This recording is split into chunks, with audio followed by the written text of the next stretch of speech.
Indie first-person shooters generally do not play in the same space as the Call of Duties and Counter-Strikes of the world, instead offering mostly single-player experiences with alternative themes like dinosaurs, narrative titles closer to Half-Life, endlessly replayable roguelites and more. So upcoming games begin with HELLBREAK, an arena-based title in which you are fighting to save your soul from damnation. You are battling enemies to gain the favour of the Lords of Hell, unlocking a variety of deadly weapons, including demonic versions of World War I and II era guns, powerful spells and curses, as well as game-changing blessings with a combo system the faster you kill, as well as a high-score chase with a global leaderboard, and looks exciting. A sweet-looking boomer shooter is KOOK, of note since it has a Victorian-era steampunk setting, and instead of drawing inspiration from Doom, which is fairly common, this is Quake-inspired instead.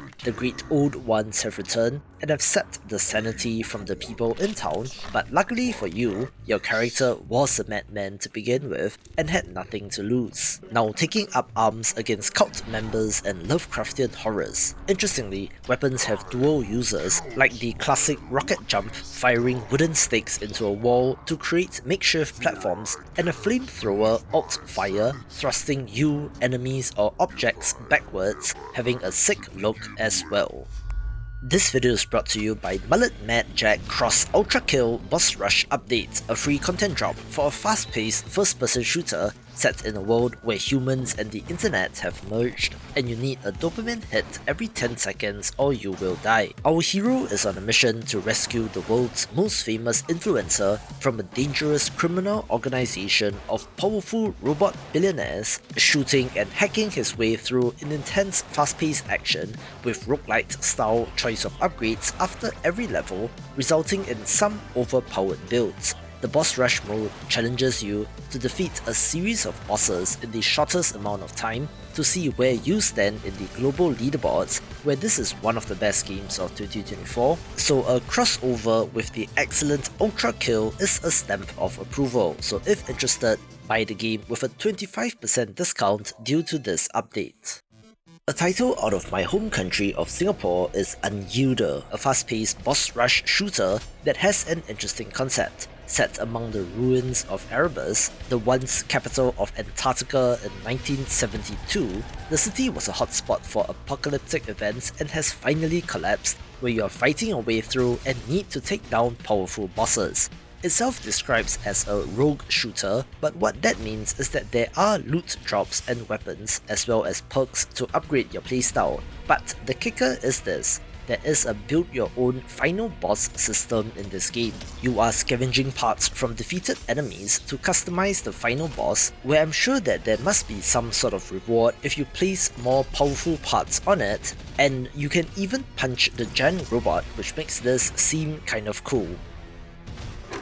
Do you want to do some violent crimes? I don't know what it is about first-person shooters, but developers love to have single words as the title, often stylized in all caps, in which cruel just seems like horrible SEO. But it's a boomer shooter roguelite first-person shooter with some horror elements. You are disoriented and trapped in a bizarre hotel, coming across a lifeless body in the elevator, and without hesitation, you grab their weapon and so begins your adventure. There are 10 dynamic, ever-changing levels, which I'm guessing is where the roguelite procedural generation comes in, with a host of deadly enemies as well as time pressure since the building itself is trying to eat you. Funnily enough, drink cans are the power-ups in this game, both replenishing your health as well as being the currency for powerful upgrades, so Coke or Pepsi do reach out to this developer, with the minute-to-minute action looking absolutely fantastic.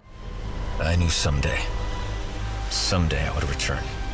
This next title is on the list since Total Chaos comes to us from the developer of Turbo Overkill, an excellent boomer shooter, but this is a very different kind of game, being more on the survival horror end of things, but you do still get access to guns, so while it could have been in the upcoming horror games list, I chose to put it here. This game blurs the line between reality and madness, set in a once bustling coal mining location which has since turned into a crumbling wasteland, where a cryptic radio transmission drives you to explore and delve into the forsaken mines. The survival horror part comes from scavenging for scraps to craft makeshift weapons, which you need to fend off nightmarish enemies as you try to unravel the central mystery. The visuals are on point, with the closing shots in this trailer looking absolutely horrific in a great way, so this developer is flexing their game development muscles, so I'm very interested to see what they come up with.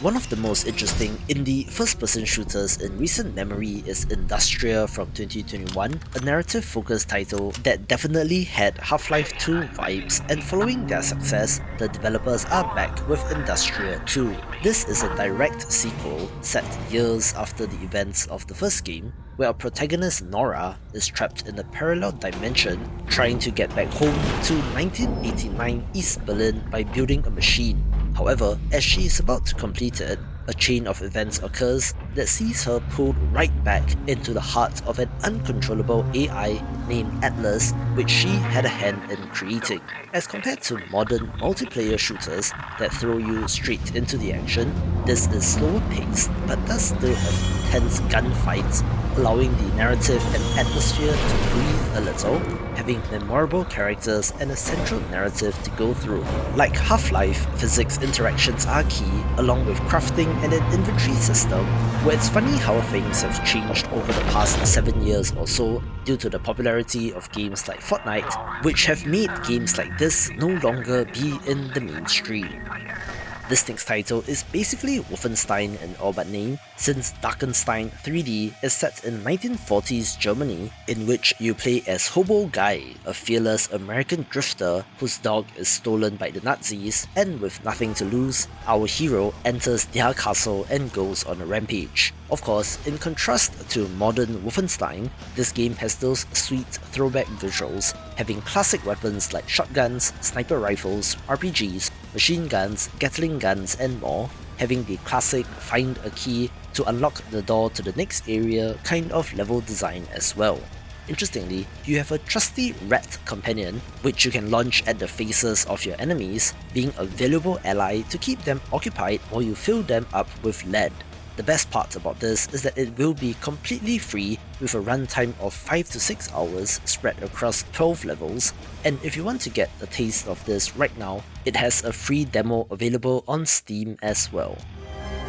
Another sweet looking spooky first-person shooter is Painted in Blood, which has not revealed much about its story or plot, but the developer is trying to condense their 30-year history of playing shooters into their dream title. You are exploring a nightmarish realm based on the twisted dreams of an artist, having to face off against an army of grotesque monsters, which does include swarms of smaller creatures like rats, which seems like a challenge to kill. The spooky end of things comes in the form of a dynamic sanity system, which will alter gameplay and visuals based on your actions, and may trigger a dramatic transformation of the world and the enemies that you will encounter, also stating that its bestiary of unique enemy designs is one of its main selling points, so it's a curiosity for sure. I last covered Brutal Fate last year, and while it seems like there has not been much progress, the developer is sharing their work on Twitter, so I don't believe this is cancelled, being a fast-paced, ultra-violent retro title inspired by 80s and 90s sci-fi movies. You play as a marine in the Global Order Alliance sent to take over the local corporate government, but soon find yourself surrounded by legions of demonic alien invaders. As with most boomer shooters, enemies do explode into gyms, and interestingly, has destructible environments as well as a non-linear level design, where you wield a huge arsenal of weapons, from battle rifles to smart missiles, across a 3-episode campaign, with branching paths and multiple endings. Like in Republic Commando, you can even command your fellow Marines to follow your orders and fight alongside you, and as with most modern games that look like this, is running on the GZ Doom engine, similar to many excellent indie FPS titles, and will have mod support as well, which means additional content, custom weapons, enemies, levels, and even entire new campaigns.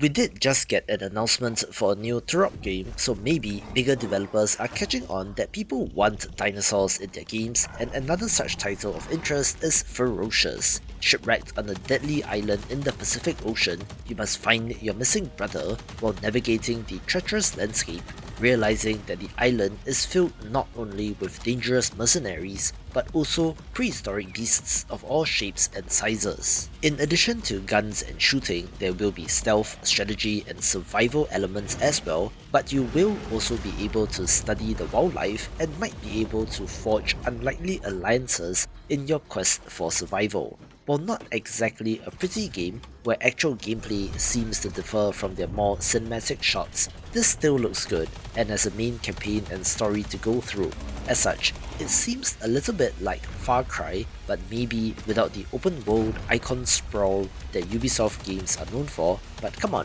a first person shooter with dinosaurs, so of course I'm in. Another title with a throwback look is Arcticide, one that incorporates survival elements and procedurally generated cities as you explore the near-future Arctic region, which is slowly dying. Not only will the terrain itself be actively hostile to you, the world is also filled with mercenaries that want to kill you, where you need to scavenge and manage scarce resources if you want to survive. Despite the location and setting, there will be a variety of biomes, each with its own unique features and dangers, including scorching deserts in addition to frozen tundras, which should be rather interesting to explore. There is permadeath in this game, which reflects the brutality of the world, and interestingly has a horizontal meta progression system, which means that you unlock new starting loadouts and crafting recipes rather than adding to your stats like HP, where each completed run will give you more insight about the world and the events that have led up to this calamity. It does remind me of The Long Dark, but with a much different art style of course, and with more guns, looking like an absolutely fascinating entry not to be missed.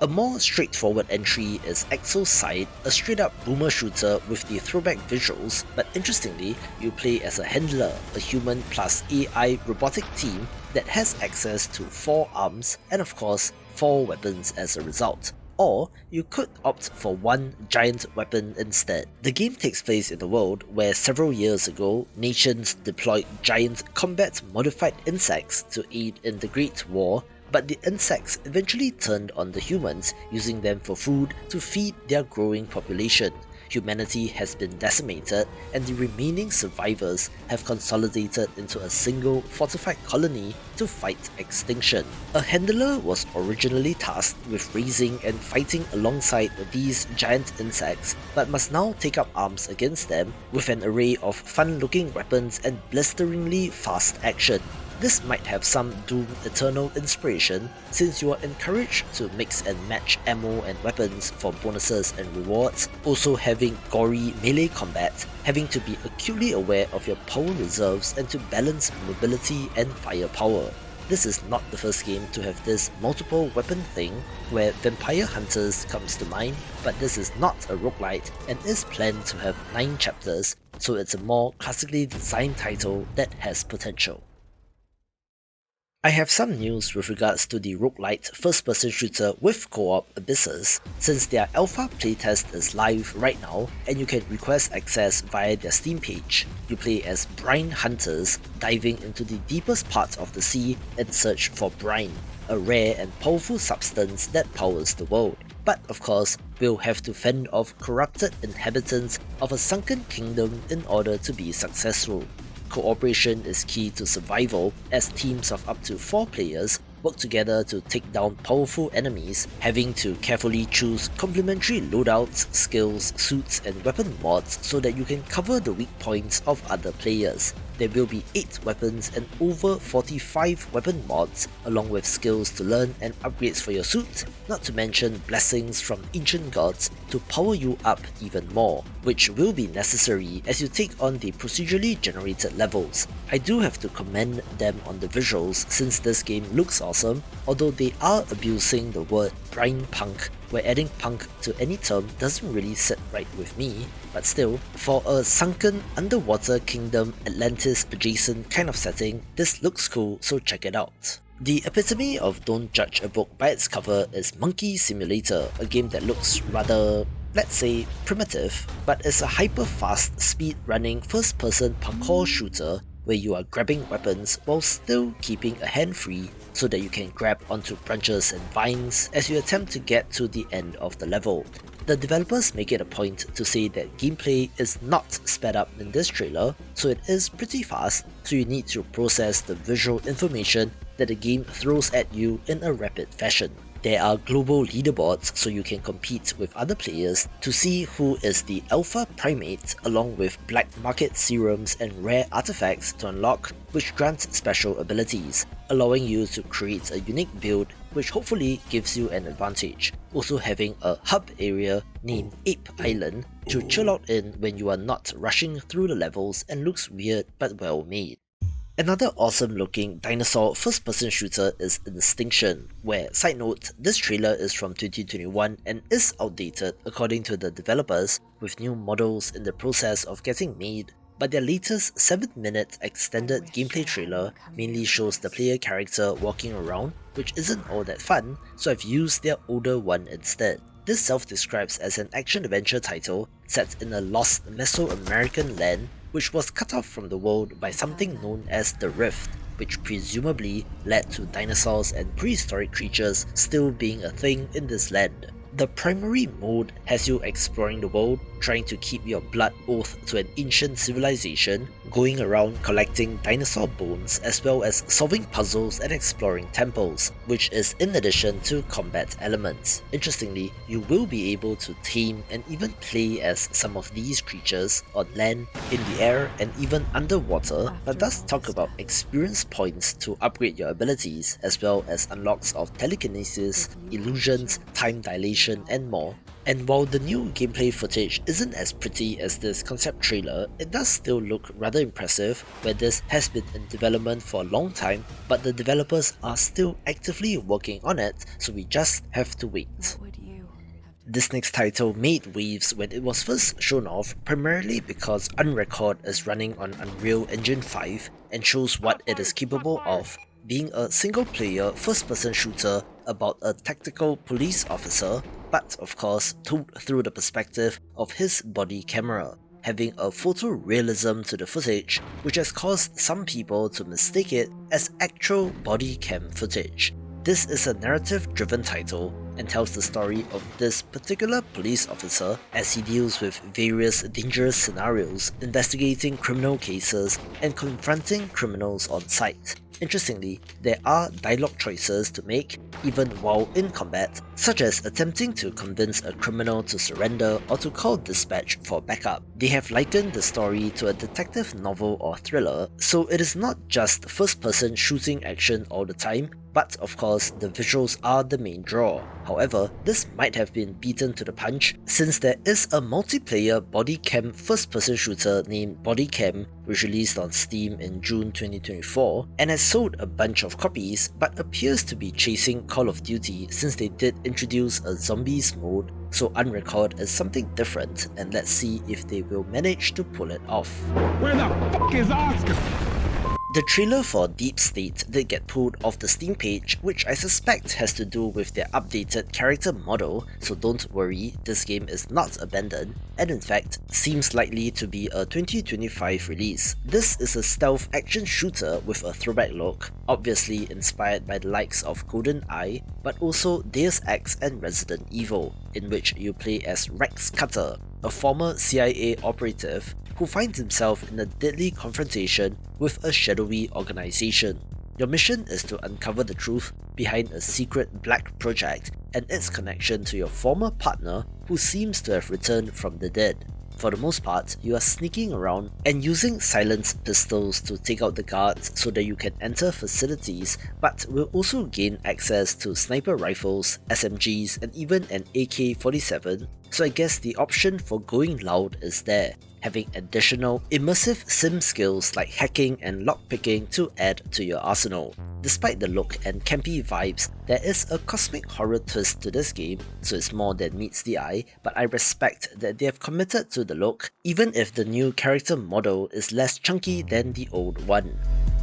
There is some crossover between this list and that of upcoming co-op titles, since 4-player shooters have a long tradition of having a co-op focus, think Left 4 Dead and Payday as examples, with another promising entry being Rogue Point. This is co-op only and not competitive, so all enemy units are controlled by the CPU, in which you play as members of an independent vigilante squad having to face off against dangerous mercenaries. There seems to be more of a tactical slant to this game, like a Rainbow Six title, since there is a shot of breaking open a locked door and throwing a grenade in before breaching, and looks like fun with friends. This next title is one of the most visually impressive throwback titles, where in Compound Fracture, the year is 1996 and the sky above New Manitoba City is choked with pollution, and an anonymous whistleblower has exposed Chrono Gas's illegal use of time travel. You play as a health and safety enforcer who is dispatched to investigate, but soon discover that the situation is more dire than you could have ever imagined. This has some survival horror elements, since you are exploring this compound and scavenging for precious resources like bandages, power packs, flares, and ammo, having to think critically when you want to use these, and not to just charge in guns blazing. There are some simulation aspects to the game, since you can bleed, and leaving a trail of blood will attract predators, with I believe effects like having a broken leg hampering your movement to the point of certain death. You are gathering and trying to piece together clues, informations, maps and documents to figure out what is going on and to solve the mystery, hopefully being able to escape with your life. And once you are done with the main game, there will be an enforcer mode where you face a warped timeline that drastically shakes up the game, where again, the developer is posting on Twitter, so it is not a cancelled game as far as I know.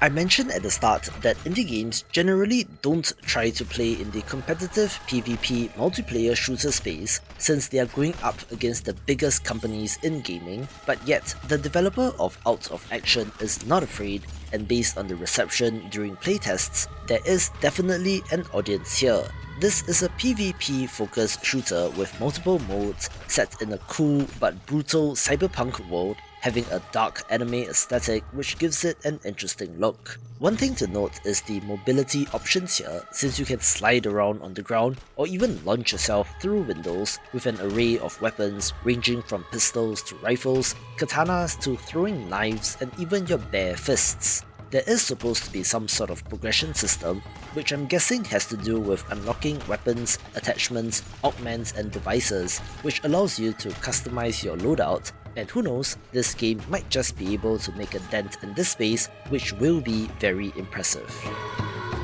Alright, I still don't get the hype behind Cruelty Squad, so if any of you are die-hard fans, please let me know in the comments on the reasons to give it another shot, where of course Psycho Patrol R is the follow-up to that, spotting that same art style that can be described as offensive on the eyes. However, this is a Euro police simulator that combines first-person shooter with mecha action as you take part in counter-psycho hazard operations. The words on the Steam page seem like nonsense, since what does, and I quote, "The battleground of the 21st century is the human brain, the base unit of the hyper-conjoined egregor terra even mean?" But I suppose that is why we all love indie games, since they can just be so weird sometimes, and seems to be releasing on April Fool's Day 2025, which is just the perfect date for this game.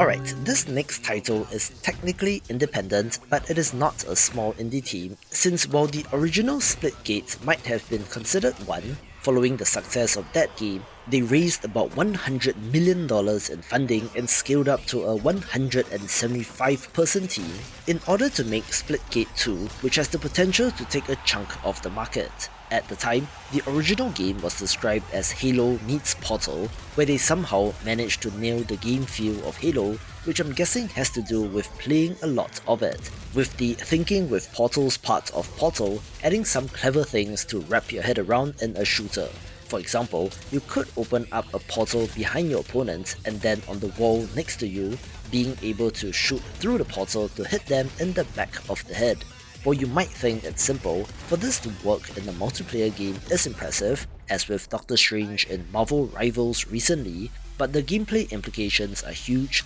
with this being free to play as well, so I think it stands a chance. From ultra modern, we ride the indie roller coaster all the way back to a retro throwback named Agent 64 Spies Never Die, a pretty obvious tribute to GoldenEye, where you play as a Sean Connery looking ex-agent, codenamed 64, pulled back into the fray and having to save the world from the phantoms of the past. Each story mission is self-contained, where you're doing James Bond stuff like hacking terminals and stealing secret plans, freeing civilian hostages, and engaging in epic shootouts against armed guards. Of course, no GoldenEye inspired title will be complete without split-screen multiplayer support for up to 4 players, so you can very clearly see their inspiration, although I don't know if that would fly in today's day and age, and is certainly a nostalgia play. The immediate thing that stands out about Mouse PI for Hire is of course the art style, looking like the 1930s cartoons with the rubber hose animations, best known in games due to Cuphead, but the developers are essentially making a Mickey Mouse first-person shooter after the character went into the public domain. Despite the look, this is a gritty noir title about a private investigator who discovers that the city is corrupt and full of crooks, now having to unravel a complex web of intrigue in the underbelly of Mouseburg. Surprisingly, this can actually be quite brutal since you can pull off headshots to kill enemies and also have melee options and a grappling hook for traversal, looking visually unique, which makes it stand out. I was absolutely stunned by the look of this game when I came across it, since Second Loop is set in a futuristic dystopian city where you are the spark of the resistance against oppressive forces that seek to rule the world, mixing intense first-person combat with the ability to pilot your own Goliath mech, also allowing you to build vehicles and more, Tears of the Kingdom style, and simply oozes style. Watch this video for more of the best indie games.